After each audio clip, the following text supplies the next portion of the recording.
What's good, everybody on YouTube? This is your boy Akil McLeod back with another video, and today I'm going to share some really helpful hints and tips on how I was able to boost my Poshmark game, really just step it up completely and start averaging about $2,000 a month in Poshmark sales. Now, if you guys didn't catch my first video, I was averaging about $1,000 a month on Poshmark, but since then I really stepped my game up. A lot of things have changed. As you guys can tell, my hair got longer since that last video. So like I said, I've just been doing a lot of research and just really learning as much as possible.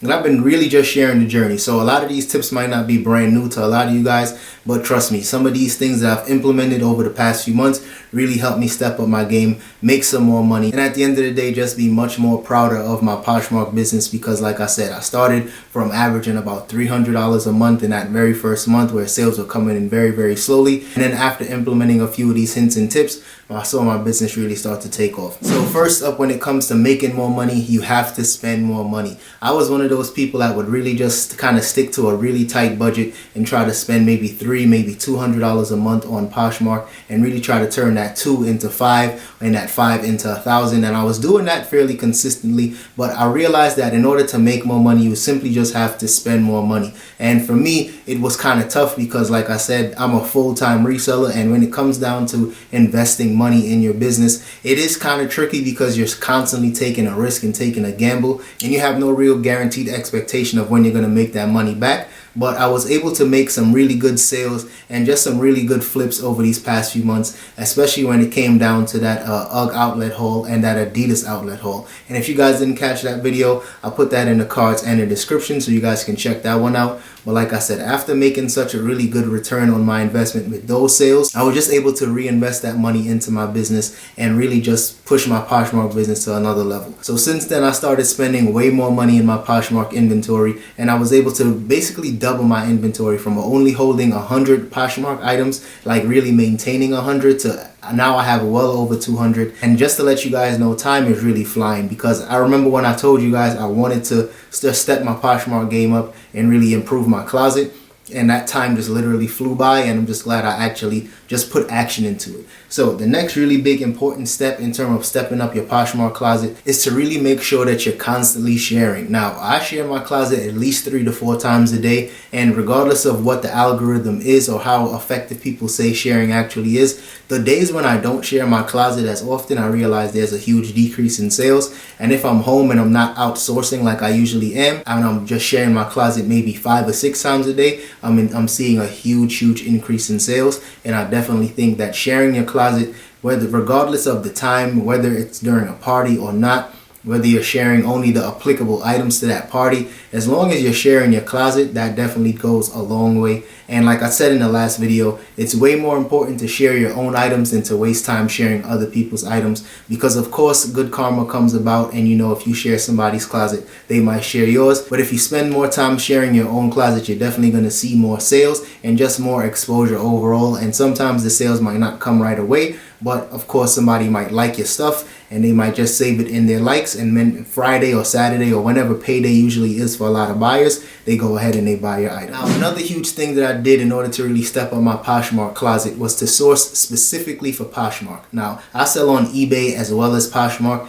and what I was doing at that time when I was averaging about $1,000 a month, I was basically just cross-listing everything. So everything that was on eBay was also on Poshmark.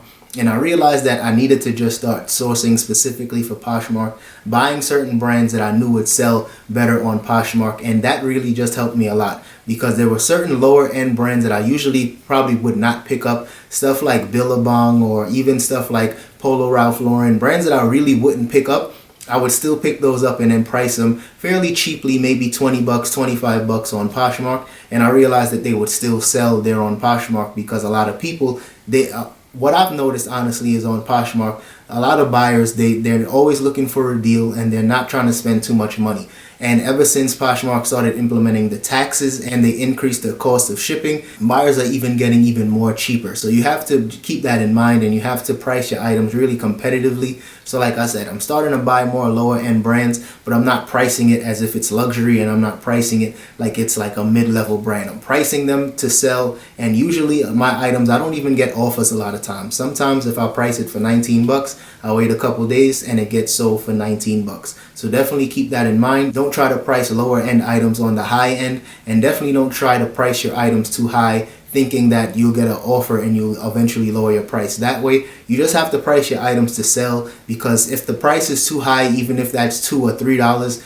out of that buyer's price range, they might just go ahead to a different buyer that's pricing the same items a lot more competitively. Now, with all that being said, another big tip that I have for you guys is really just a mindset that you have to adapt when it comes to Poshmark, and that's the fact that small profits add up. Because like I said, I started sourcing specifically for Poshmark, and it was some items and some brands that I usually wouldn't pick up, but because I knew I would make at least maybe $5, sometimes $8 on a certain brand, I would still pick it up, and it would usually sell pretty quickly, so it didn't really bother me that much. But like I said, small profits add up, and selling items maybe 10 times a month and only making $8, that's $80 extra a month that I was getting, that I was usually just passing on because I thought my closet was too good for it, or I didn't think that the brands would sell. So if you guys follow some of my trip to the thrift videos, I definitely share a lot of those brands that I sell on Poshmark. So if you guys are looking for more brands to sell, check some of those. Another tip that I have for you guys, and it kind of goes against what I was just talking about, but a lot of times on Poshmark, sometimes I might list items on there that are a lot more expensive. And when I say a lot more, it might be something that's like anywhere between 69 bucks or 89 bucks. And I even have some stuff in my Poshmark closet now that's well over $100. And at first I was kind of against doing that. Everything I had was pretty much on the low end side.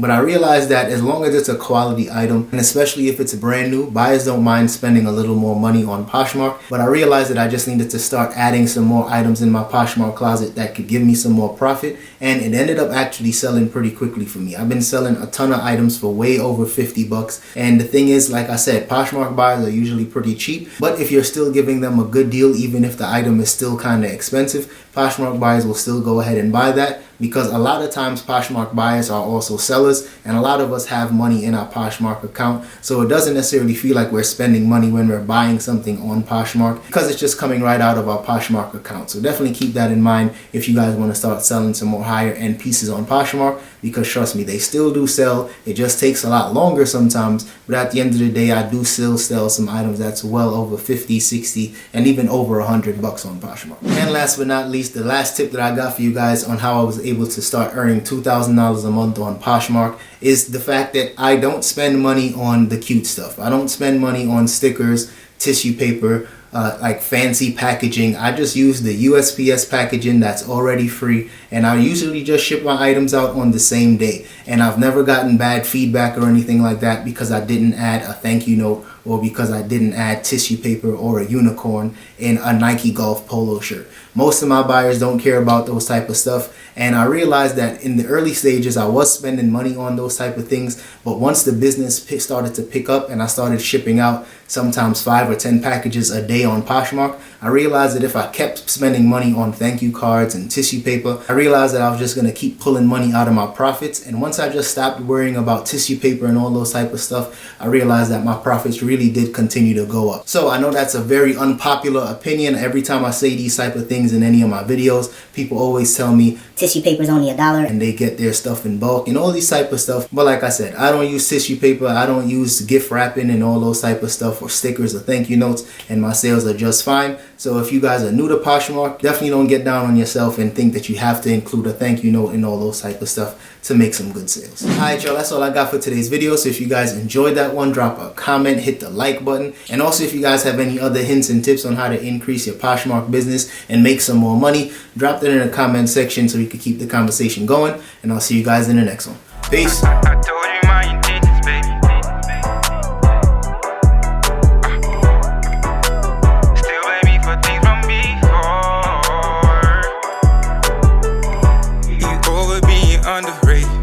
This lightning's causing thunder lately. So in the heart with no repayment. My interest rate is lower, ain't it? Decide to auction off a bid.